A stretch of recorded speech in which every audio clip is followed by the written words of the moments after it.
Late हो गए।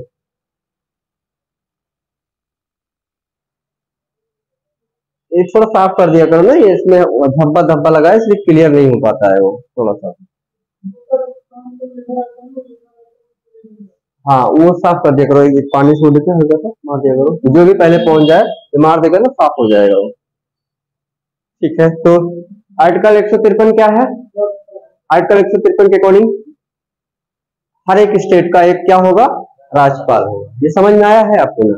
ठीक है, तो 7वें संविधान संशोधन 1956 के द्वारा यह कहा गया या व्यवस्था की गई कि एक जो राज्यपाल है वो एक या एक से अधिक राज्यों का राज्यपाल हो सकता है। तो आप इतना सा जानिएगा, 7वें संविधान संशोधन द्वारा लिखना अभी बाद में 1956 में यह कहा गया कि जो राज्यपाल है ना, ये जो राज्यपाल है वो एक या एक से क्या अधिक, ठीक है, या अधिक राज्यों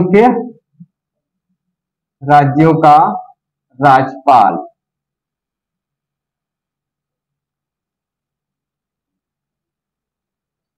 हो सकता है। क्लियर है? 7वें संविधान संशोधन 1956 के द्वारा। ठीक है, ओके, नेक्स्ट लिखें। और 154 क्या है? राज्यपाल की शक्तियां। आर्टिकल 154 भी बता दिए हैं, तो इसमें क्या होगा? राज्यपाल की शक्तियां होंगी। क्लियर है? शक्तियों के बारे में भी बताया है, राज्यपाल की शक्तियां। क्लियर है ना? 155 लिखो, राज्यपाल की नियुक्ति। 155 थोड़ा साफ साफ नहीं लिखता हूँ, राज्यपाल की शक्तियां या शक्ति, जैसे भी करो कोई दिक्कत नहीं। 155 क्या कहता है? राज्यपाल की नियुक्ति। ये बहुत अच्छे से बताए हैं यार तुमको, ठीक है, इसमें कुछ है नहीं, इसे लिख लो। राज्यपाल के कार्य एवं शक्तियों में अगर थोड़ा सा लिख ले, राज्यपाल के कार्य एवं शक्तियां, कार्य एवं शक्तियां।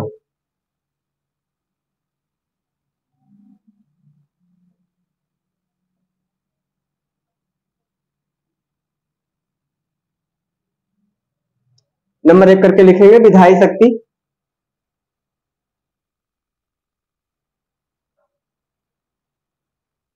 विधायी शक्ति क्या है? विधानमंडल के सत्र को आहूति करना। लिखो, विधानमंडल के सत्र को, विधानमंडल के सत्र को आहूति करना विधायी शक्ति होती है। नंबर 1 विधायी शक्ति।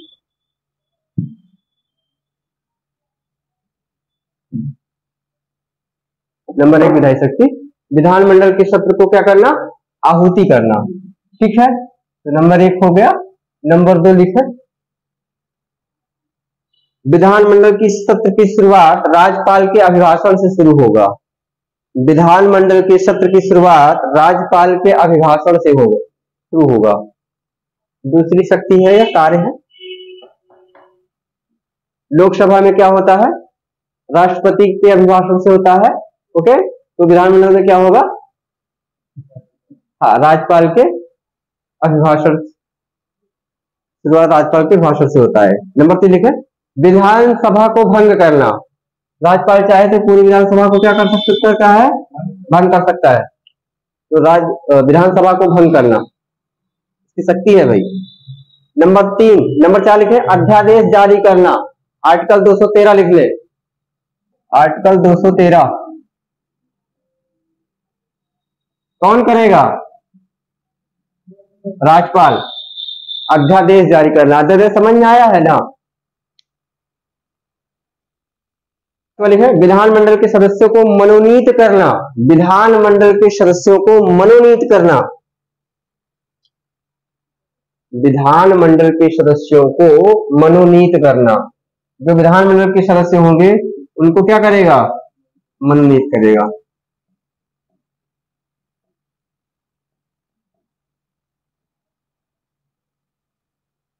एक और लिखें, विधेयकों को राष्ट्रपति के लिए आरक्षित करना।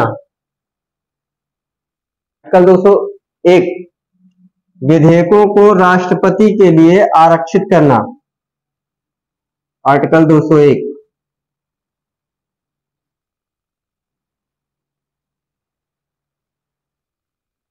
विधेयकों को राष्ट्रपति के लिए आरक्षित करना। राष्ट्रपति की वोटिंग होगी ना, ठीक है, उनको, ठीक है, चलिए। तो अब लिखिए प्रशासकीय शक्ति, और एक और शक्तियां ये तो है, उसके बाद प्रशासकीय शक्ति के बारे में थोड़ा सा लिख लीजिए। प्रशासकीय शक्ति, और कौन सी ऐसी शक्तियां हैं प्रशासकीय शक्ति में?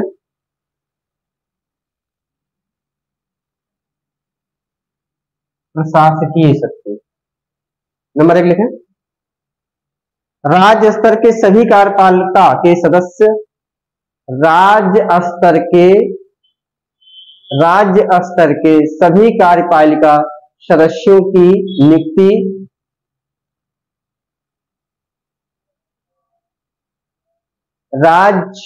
वित्तीय शक्ति क्या है इधर? कोई भी धन विधेयक, आप धन विधेयक को समझ रहे हैं ना, तो कोई भी धन विधेयक सदन में, मतलब विधानसभा की बात कर रहे हैं, ठीक है, तो कोई भी धन विधेयक राज्यपाल के अनुमति के बिना,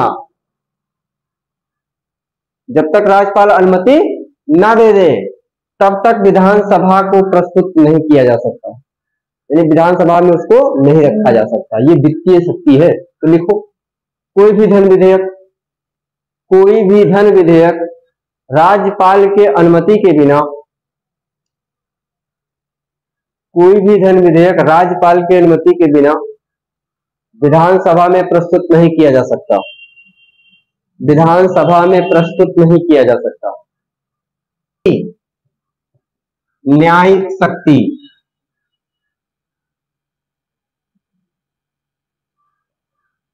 न्यायिक शक्ति, न्यायिक शक्ति सही है, अब सही होगा। न्यायिक शक्ति पहले ही सही था। न्यायिक शक्ति, ये न्यायिक शक्ति क्या है?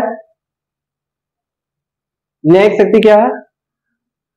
अधीनस्थ न्यायालयों के न्यायाधीशों की नियुक्ति करना। लिखो, अधीनस्थ न्यायालयों के, अधीनस्थ जो उसके न्यायालय, जो जितने न्यायालय आते होंगे राज्य के, ठीक है, तो अधीनस्थ न्यायालयों के न्यायाधीशों की नियुक्ति करना कौन करेगा? राज्यपाल करेगा। न्यायिक शक्ति,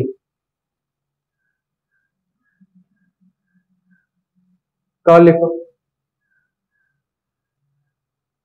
क्षमादान की शक्ति, और ब्रैकेट में लिखो आर्टिकल 161,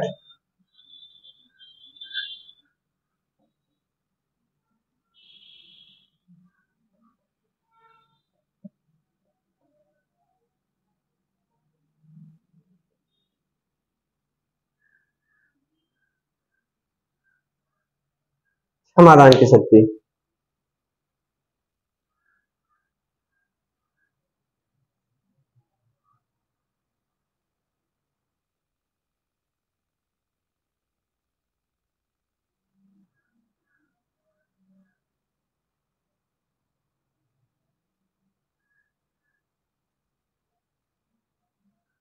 ये क्षमादान की शक्ति क्या है भाई? क्षमादान तो राष्ट्रपति के समान भी, जैसे राष्ट्रपति को क्या है क्षमादान की शक्ति इसको प्राप्त है कि किसी भी व्यक्ति को अगर फांसी की सजा सुनाई गई है, मृत्युदंड सुनाया गया है, उसको पूर्णतः माफ कर सकता है राष्ट्रपति। क्लियर? तो उसी के समान राज्यपाल को भी क्षमादान की शक्ति प्राप्त है, लेकिन दोनों में अंतर है। जहां पर राष्ट्रपति मृत्युदंड को पूर्णतः माफ कर सकता है, वहीं पे राज्यपाल पूर्णतः माफ नहीं करेगा, उसके स्वरूप में बदलाव कर देगा। अगर मान लीजिए कि उसको मृत्युदंड दिया गया किसी व्यक्ति को, तो उसको आजीवन की सजा सुना देगा, कहेगा इनको आजीवन की सजा सुना दीजिए, मृत्युदंड मत दीजिए, आजीवन सुना दीजिए। समझे? या आजीवन है तो उसको कहेगा 20 साल 10 साल के लिए, तो कहने मतलब उसके स्वरूप में परिवर्तन कर देता है। पूर्णता माफ नहीं करेगा, स्वरूप में क्या करेगा, परिवर्तन कर देगा। क्लियर? नेक्स्ट, लिखवाने की जरूरत नहीं है, लिखवा दे,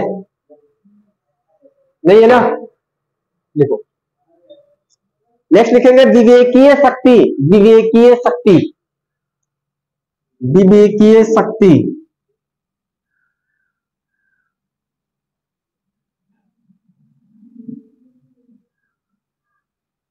विवेकीय शक्ति,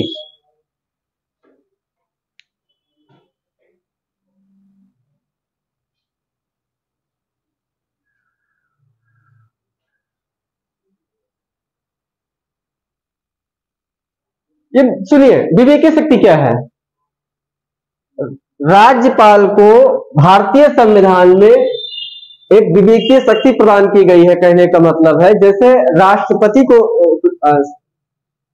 प्राप्त है, वैसे हमारे राज्य के राज्यपाल को भी विवेकीय शक्ति प्राप्त है। ठीक है, वो अपने विवेक से क्या करेगा, निर्णय ले सकता है। ठीक है, तो ये है विवेकीय।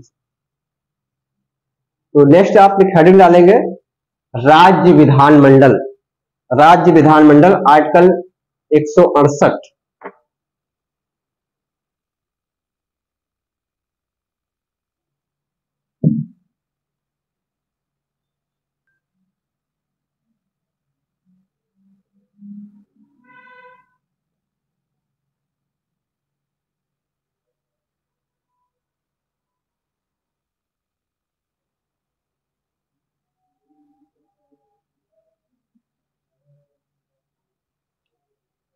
स्टेट लेजिस्लेटिव, राज्य विधानमंडल।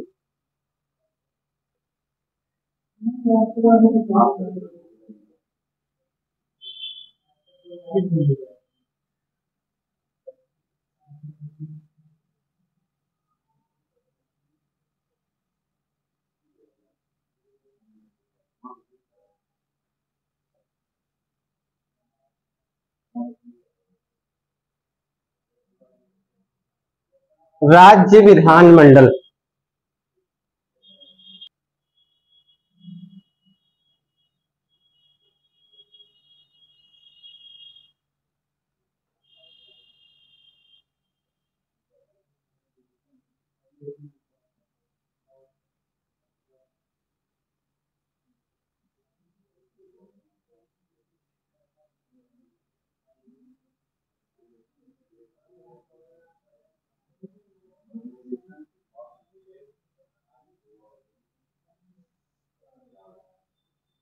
State legislative,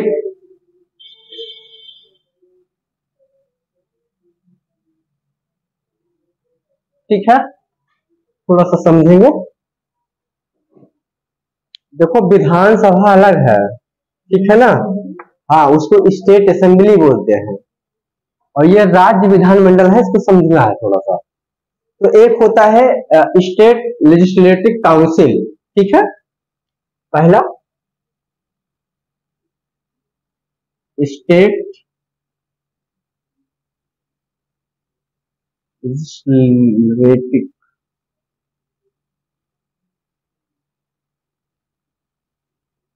council. क्लियर है? इसमें क्या होंगे पता है आपके, जैसे कि आपका यूपी है, बिहार है, महाराष्ट्र है, क्या यूपी, बिहार, महाराष्ट्र, आवाज मत करो, महाराष्ट्र,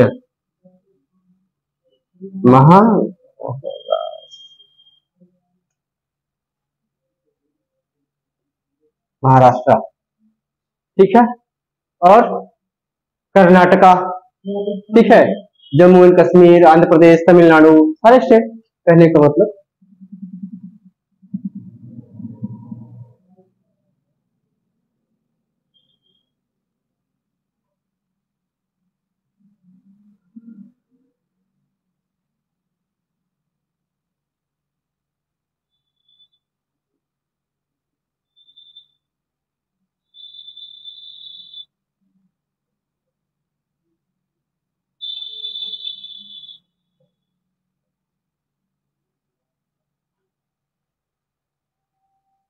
तो ये तो होंगे स्टेट लेजिस्लेटिव काउंसिल, ठीक है। राज्य विधानमंडल या राज्य विधान परिषद, क्या ये हो गया। और इसमें होगा, ये भी बटेगा,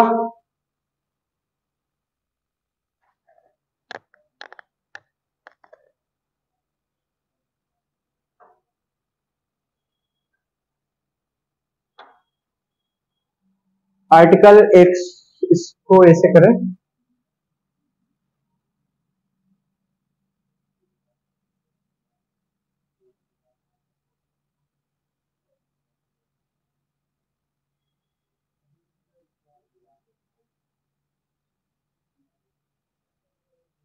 लिखे लिखे लिखते रहे।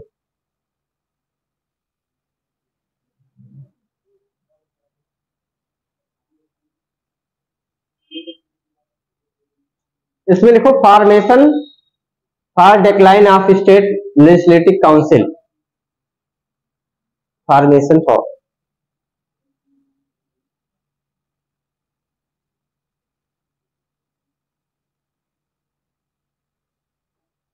Formation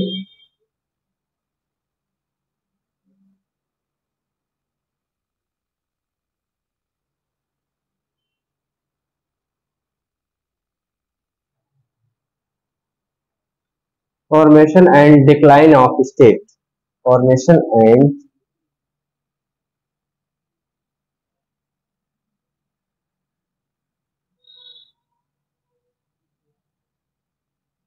state legislative council.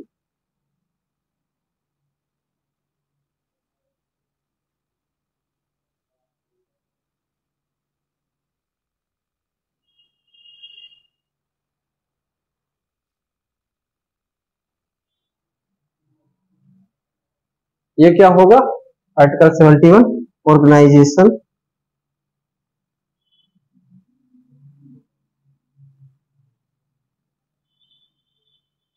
Organisation of state, हाँ, ऑर्गेनाइजेशन ऑफ स्टेट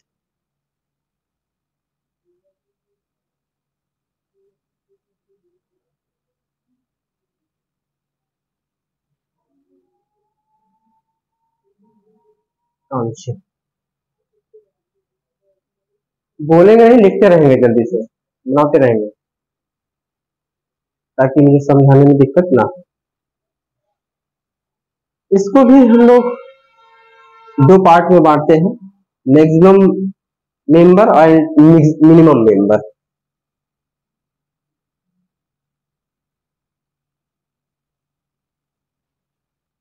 यहाँ पे मैक्सिमम मेंबर और minimum member,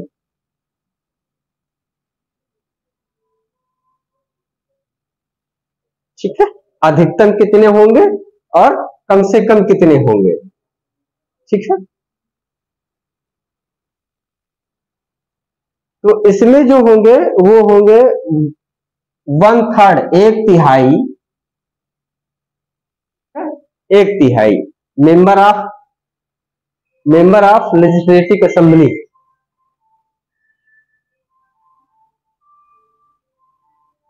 member of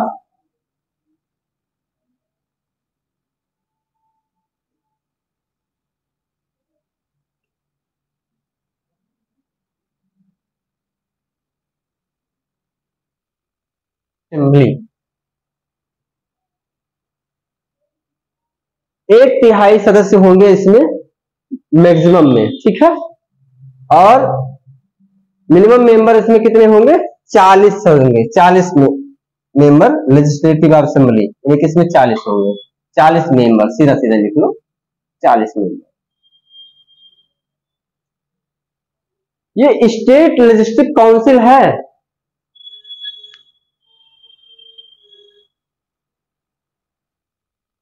article 170 में लिखेंगे, ये हो गया ना, 69 हो गया, 71 हो गया, तो यहां पे लिखेंगे आर्टिकल 170,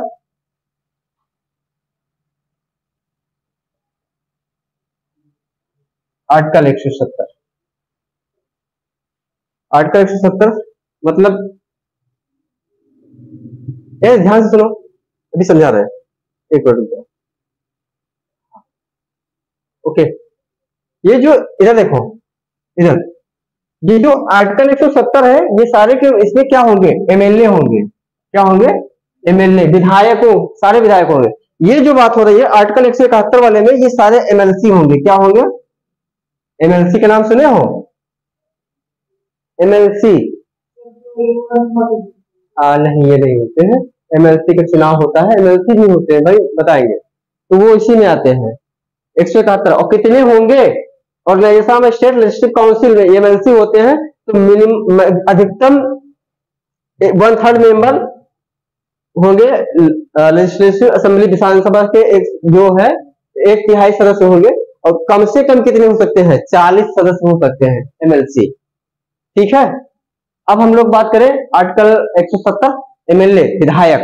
ठीक है ना, समझ में आ रही है? तो ऑर्गेनाइजेशन ऑफ स्टेट असेंबली लिख लें, इसको आप ऐसे लिख सकते हैं कि ऑर्गेनाइजेशन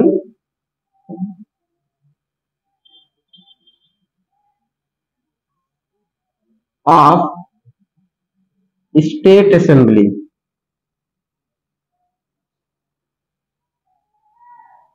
स्टेट असेंबली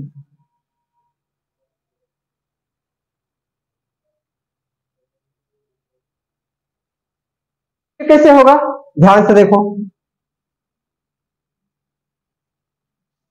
ठीक है, तो ये मैक्सिमम कितने होंगे, यानी मैक्सिमम कितने हो सकते हैं और मिनिमम कितने हो सकते हैं। क्लियर?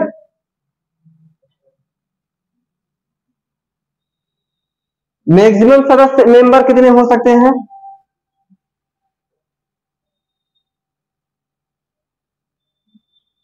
और मिनिमम मेंबर।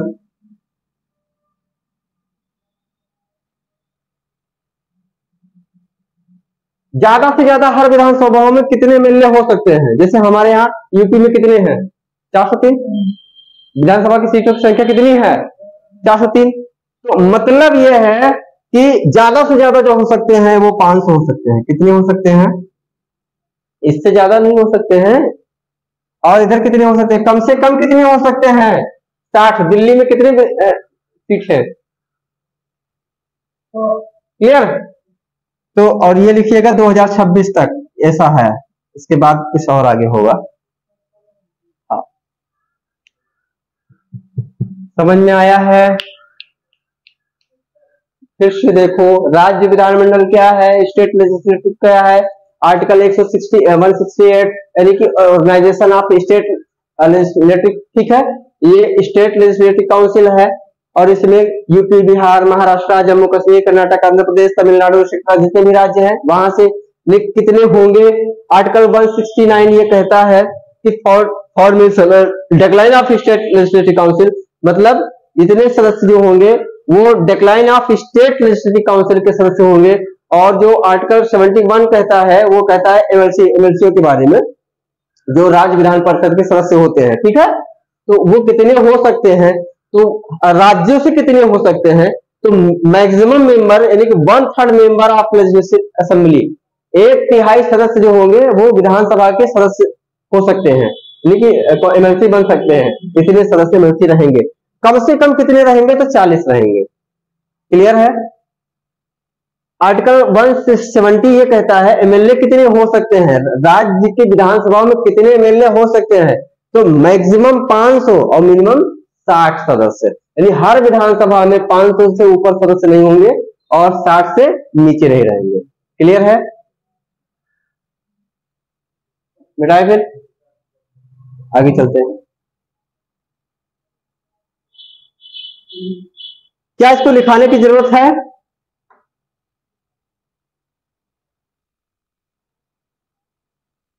ये विधान परिषद है, क्या है,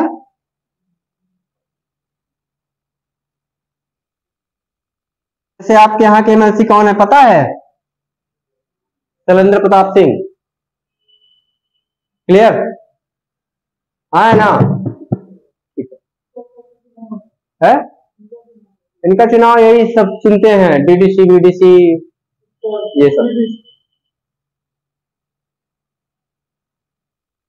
ठीक है। ए सुनो भाई, ध्यान से सुनो।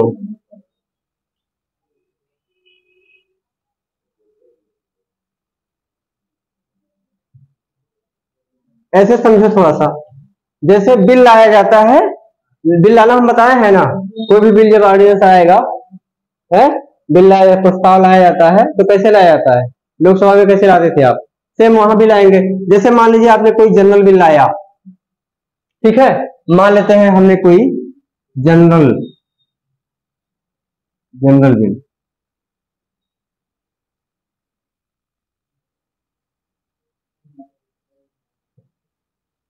ठीक है। कैसे करेंगे हम जनरल बिल लाने के लिए, अगर जनरल बिल आप ला रहे हैं मान लीजिए, तो एक कैसे लाएंगे आप जनरल बिल,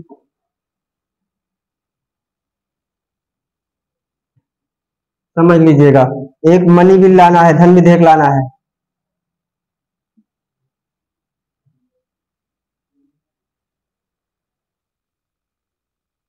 शांति से साथ देते रहे तो खत्म करने का प्रयास करूंगा, खत्म देखते हैं कहां नहीं होता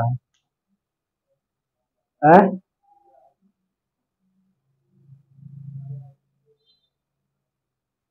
तो देखो, जो जनरल बिल लाया जाएगा वो लेजिस्लेटिव असेंबली में लाया जाएगा। किसमें लाया जाएगा, किसमें लाया जाएगा, बोलते रहिएगा, बोलना ही नहीं आता। और ये कहां लाया जाएगा, लेजिस्लेटिव काउंसिल में।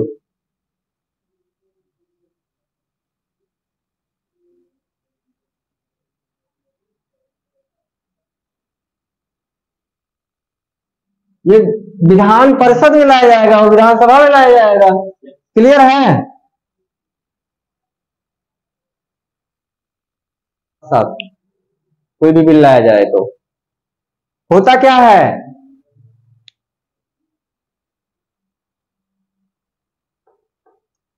ये जब बिल लाया जाएगा ना तो इसको कहां भेजा जाएगा, देखो ये क्या करेगी, लेजिस्लेटिव असेंबली क्या करेगी, इस बिल को भेज देगी लेजिस्लेटिव काउंसिल के पास। किसके पास भेज देगी, ये आ रहा है, ये आ रहा है, ये भेजेगी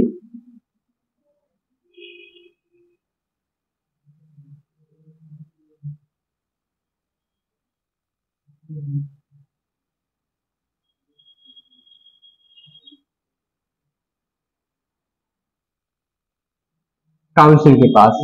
क्लियर, जैसे अरे भाई बोलोगे नहीं, कोई बिल लाया गया, जनरल बिल लाया गया है, सामान्य बिल लाया गया है, विधानसभा में लाया जाएगा, और जैसे यहाँ पे लाया जाएगा ये क्या करेगी, यहाँ से पारित करा करके अपने विधानसभा में कहा भेज देगी,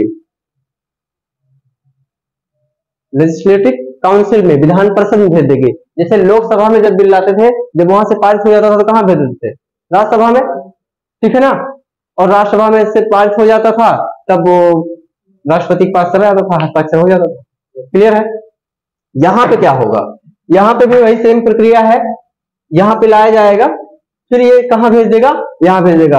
अगर उसमें कोई त्रुटियां है, कुछ है, ये भी क्या कर सकता है, इसको वापस कर सकता है, हाँ या ना। जैसे राज्यसभा वापस कर देती थी, नहीं पास होगा, नहीं पास किया, वापस आ गया।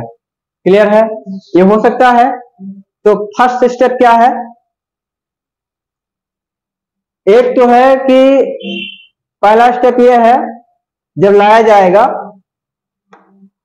तो ये बिल इसको भैया 3 महीने बाद वापस कर सकता है। कितने महीने बाद, 3 मंथ, यहाँ पे लिखी है, रोक के रहेगा 3 महीने बाद, कहिए लो नहीं, ठीक है वापस। तो एक तो फर्स्ट स्टेप है, सुनो, यहाँ पे भेजा गया तो आप ये समझिए कि ये फर्स्ट स्टेप हो जाएगा, ये भेजा गया मतलब सेकंड स्टेप हो जाएगा, ये फर्स्ट स्टेप हो जाएगा, ऐसे समझने के लिए समझ रही है, ठीक है। और जब सेकंड स्टेप में जाता है, मतलब ये लाया जाएगा, तो आफ्टर 1 मंथ, या 3 महीना, अभी सब समझ में आ जाएगा। यानी वो वहां से पास होकर के 1 महीने बाद उसको वहां पे भेज दिया जाए, फिर वो क्या कर सकती है, उसको नहीं मंजूर है या मंजूर है, या वापस करना है तो 3 महीने बाद उसको वापस कर देगा। तो कहने का मतलब है कि 3 और 1 कितना, 4 मंथ, 4 महीना वो बिल ऐसे बिलोंग्स और में रहेगा, लटका रहेगा सामान्य विधेयक। क्लियर है? अब ये क्या है, लेजिस्लेटिव मनी बिल। अच्छा, उसी का एक और है, रुक जाइएगा। ठीक है, हाँ, ओके ओके, ये है यहाँ पे, इसी को आप ऐसे कर दीजिए, ऐसे भी कर दीजिए, तो ये हो जाएगा लेजिस्लेटिव काउंसिल। अगर बिल यहां लाया जा रहा है, ठीक है, यहां भी तो ला सकते हैं। क्या है, बोल काहे नहीं रहे हो, कहाँ बाउंस हो रहा है? वीडियो देखो सारा, देखो पूरा, एक एक वीडियो खत्म करो देख के, ऐसे नहीं होगा। लोकसभा और राज्यसभा से लगभग मिलता जुलता तो है ना? इसका मतलब तुमने गैप किया है क्या? हाँ, इसीलिए हो रहा है। तो आप सबसे अच्छा क्या करोगे, वीडियो को देख डालो, और वीडियो को देखना लोकसभा और राज्यसभा से संबंधित जो वीडियो हो। कितनी वीडियो है, 17-18 वीडियो पड़े हैं, और क्या 18 दिन लगेंगे, और क्या होगा? है? तो कोई कंफ्यूजन नहीं है, ये ये विधान परिषद है, ये विधानसभा है, बस, और क्या। ये जनरल बिल है, सामान्य बिल है, ये मनी बिल है, धन विधेयक है। इसीलिए बोल रहे हैं वीडियो देखो, वीडियो देखो। हाँ, वीडियो देखते हो नहीं है? नहीं भाई, देखो ना, देखिए देखिए, ऐसा नहीं है। अरे देखो यार, हम तुमको कोई ऐसा वैसा चैनल तो बता नहीं रहे हैं कि ये करना वो करना, वो पढ़ाई लिखाई का है, और तुम्हारे लिए बन के रखा है, ठीक है। इसको देखोगे तो खत्म करो देख दाख के, एक बार देखो, जब मुझे जहां कंफ्यूजन है, जरा सा कंफ्यूजन आ जाए, तुरंत जहां भी रहो, लेटे भी हो तो खोल के देख लो, लेटे भी हो तो खोल के देख लो। और सुनो, बता रहे हैं तुमको, ऑप्शन क्या है आपके पास, ये भी ध्यान से सुनो। ऑप्शन ये है आपके पास, वहां पे जब जाएंगे ना यूट्यूब पे, तो वहां पे टाइमिंग का वो दे रहा होगा, तो वो आप 1 करके भी देख सकते हो, 0.5 करके भी देख सकते हो, या इसको 1.5 भी करके देख सकते हो, स्पीड बढ़ा के देख लो। 1 घंटे का वीडियो होगा तो 45 मिनट में निपटेगा ना, 2 करके देख लो, आधे घंटे में निपट जाएगा। जितनी जल्दी तुमको समझ में वहां आ रहा जा रहा है, लेजिस्लेटिव काउंसिल में, विधान परिषद में लाया जा रहा है, और कहां भेजा जा रहा है, लेजिस्लेटिव असेंबली में भेजा जाएगा, और कहां भेजा जाएगा। थोड़ा बहुत अंग्रेजी जाने रहोगे ना यार तो सही रहेगा, कम से कम तुम इतना बोल लोगे तो कम से कम तुम, और कोई गौना का लोग तो इतना ही जान जाएगा कि भैया अब तो बहुत है आवेला का। अंग्रेजी का 2-3 शब्द अगर बोल दे तो आदमी को ऐसा लगता है कि यार ये क्या हो जाए। अब तो तुमको इतने सारे शब्द बोल रहे हैं। उस दिन कल बता नहीं रहे थे तुमको, तो हमने उससे एक ऑप्शन और लिखवाया है, वो सारे अब एक एक शब्दों पे मतलब देखो, और हमने इसीलिए सब कुछ ठीक था, इस पे लिखाया है हमने ऑफलाइन एंड ऑनलाइन, ये लिखवाया है। भैया ये कहा बात है, कहाँ ऑनलाइन चला था, वही 400 लेता था। ये ऑफलाइन ऑनलाइन नहीं जा रहा है, सब जा नहीं रहा है। दूसरी बात, हमने कहा था English and Hindi medium mode, ऐसे लिखा होगा उस पर।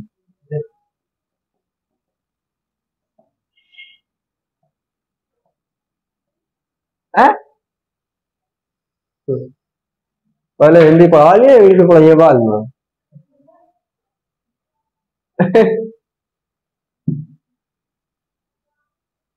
लोगों का काम है अवहेलना करना है। चलिए, तो जब लेजिस्लेटिव असेंबली में जाएगा तो वहां क्या कर दिया जाता है, अधिकतर घैया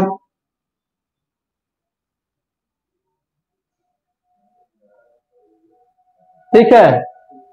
हम नहीं मानेंगे, गिरा दो, कोई मतलब नहीं। चलिए, और अगर यही मनी बिल लाया गया, एक बार और, मनी बिल कहाँ लाया गया है, लेजिस्लेटिव काउंसिल में लाया गया है या असेंबली में लाया गया है। चलो, मनी बिल कहाँ लाया जा रहा है, मान लो कहाँ लाया जा रहा है, असेंबली में। बार बार करोगे तो आएगा, इंग्लिश से काहे इतना डरते हो। अरे यार, इंग्लिश में तो टोटल कितने लेटर, हाँ, और हिंदी में छोटा बड़ा वाले में कितने, हाँ, 52 या 49, जो भी है। तो दूना का फर्क दिख रहा है, कौन कम है कौन ज्यादा, सरल कौन होगा। तब ऐसा कुछ नहीं है, कहो तो हम कल से हिंदी टच नहीं करेंगे। ठीक है, हाँ, वहीं से आएंगे तो हिंदी नहीं टच करेंगे, वहीं से। ऐसा सोचते हो, कुछ नहीं है।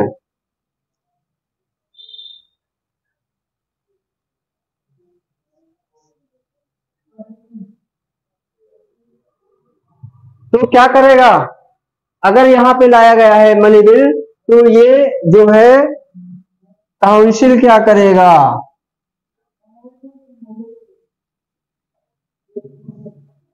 14 डेज के लिए, कितने डेज के लिए, 14 दिन के लिए रिस्ट्रिक्शन लगा देगा, प्रतिबंध लगा देगा।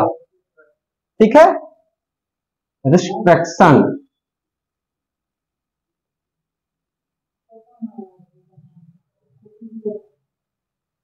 क्लियर, बनाओ जल्दी से।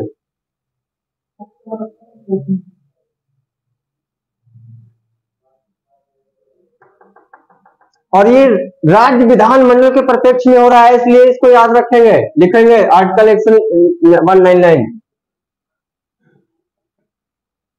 धन विधेयक।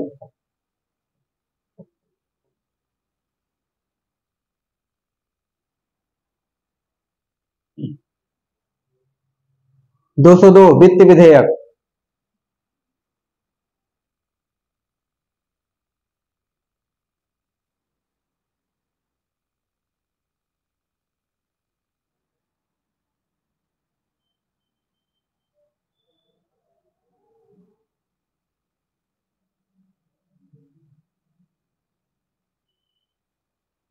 दो सौ चार विनियोग विधेयक।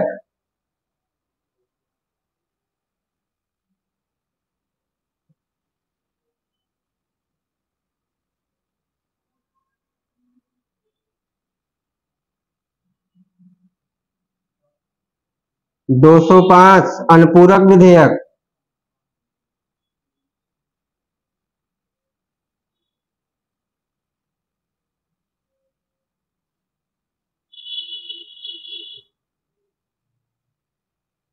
दो सौ छह लेखानुदान।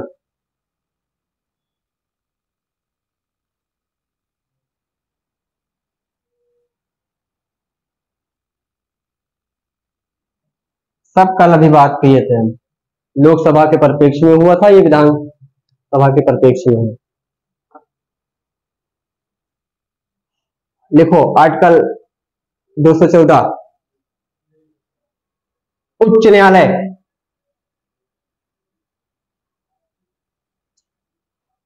मिटाए इसको।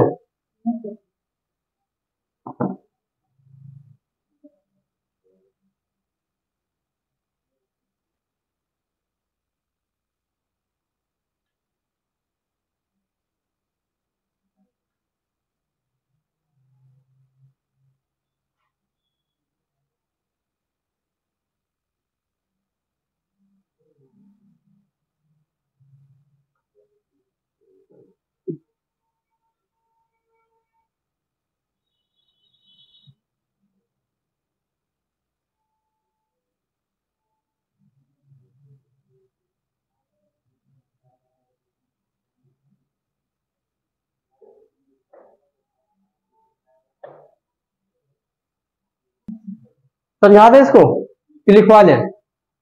समझा देते हैं। सुनिए, भारतीय संविधान के अनुसार आर्टिकल 214 के अनुसार एक उच्च न्यायालय होगा, राज्य का एक उच्च न्यायालय होगा, और जो उच्च न्यायालय का जो गठन होगा ना, बनेगा कैसे? वो मुख्य न्यायाधीश से मिलकर के बनेगा। मुख्य न्यायाधीश कौन बनाएगा? तो भारत का जो राष्ट्रपति है, राष्ट्रपति, और जो राज्य का राज्यपाल है, कौन? राज्य का राज्यपाल।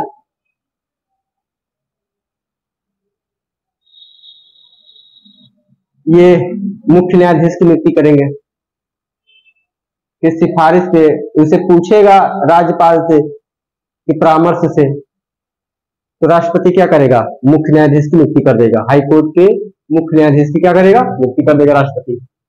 क्लियर है?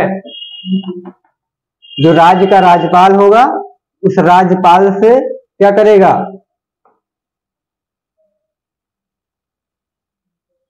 विचार विमर्श करेगा, और क्या। ठीक है? और भारत के मुख्य न्यायाधीश के, जो भारत के मुख्य न्यायाधीश है, सीजीआई है, उच्च न्यायालय, सुप्रीम कोर्ट, उनसे, सीजीआई से भी और राज्य के राज्यपाल से, दोनों लोगों से परामर्श लेगा और राष्ट्रपति हाई कोर्ट के जज को नियुक्त कर देगा, मुख्य न्यायाधीश। क्लियर? इतना ही है, ज्यादा समझाना नहीं है। समझ गए? तो अब हम आगे अगर बात करेंगे तो सारे उच्च न्यायालय के संदर्भ में बात करेंगे। तो पहला लिखो, प्रारंभिक क्षेत्राधिकार।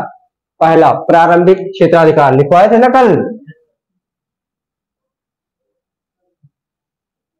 प्रारंभिक क्षेत्राधिकार है ना? कितना? 131। तो सुप्रीम कोर्ट का था। किसका था वो? उच्च न्यायालय का था। किसका था वो? उच्चतम न्यायालय का था। ये क्या है? क्लियर है? वो सुप्रीम कोर्ट का था। है? लिखाया है इसको? अच्छा, अभिलेख न्यायालय 215 हो गया है। चलिए, छोड़िए छोड़िए छोड़िए, मिटाइए, लिखवा दिए हैं, बात खत्म। स्थानीय शासन बताए थे? नहीं बताए थे। स्थानीय शासन में लोकल गवर्नमेंट,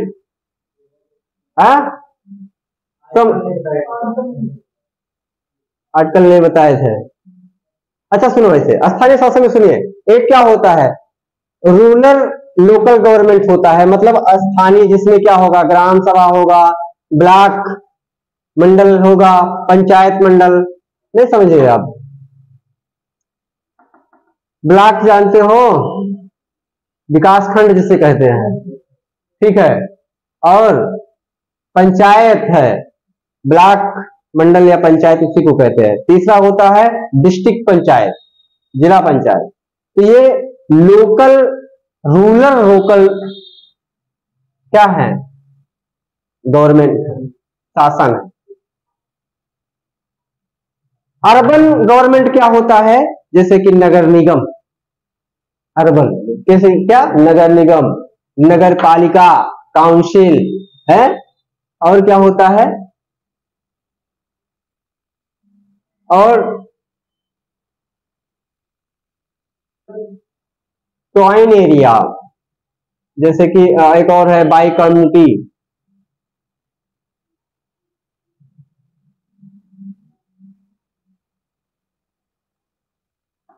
नहीं समझ में आया? बाई कम्युनिटी का मतलब भी जैसे आप समझिए कि एक होता है कंट्रोल बोर्ड, जो सिर्फ बोर्ड से कंट्रोल किया जाता है, और एक होता है शिपयार्ड एरिया, जैसे कि बंदरगाह है। ठीक है? वहां के जो कंट्रोल होंगे वो बाई कंट्रोल।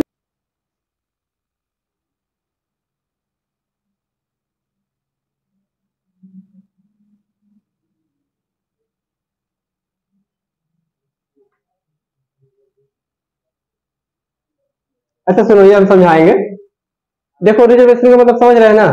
जैसे महिला को 33% का आरक्षण होना चाहिए है। जैसे अब प्रधान स्तर पे देखो, कभी एक बार आती है, कहा जाता है कि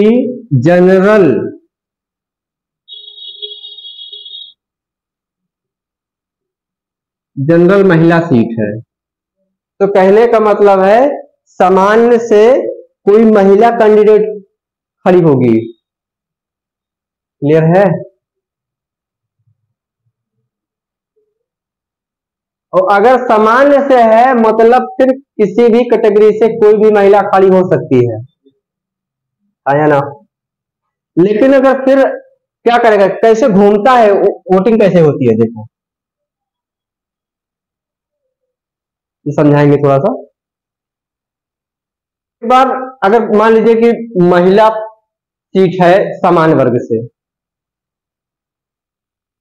क्या है, फिर वो निर्वाचन आयोग कुछ भी कर सकता है। कैसे कर सकता है, वो फिर बैक ओबीसी से कह दे कि अगली बार ओबीसी वीमेन चुनाव लड़ेगी।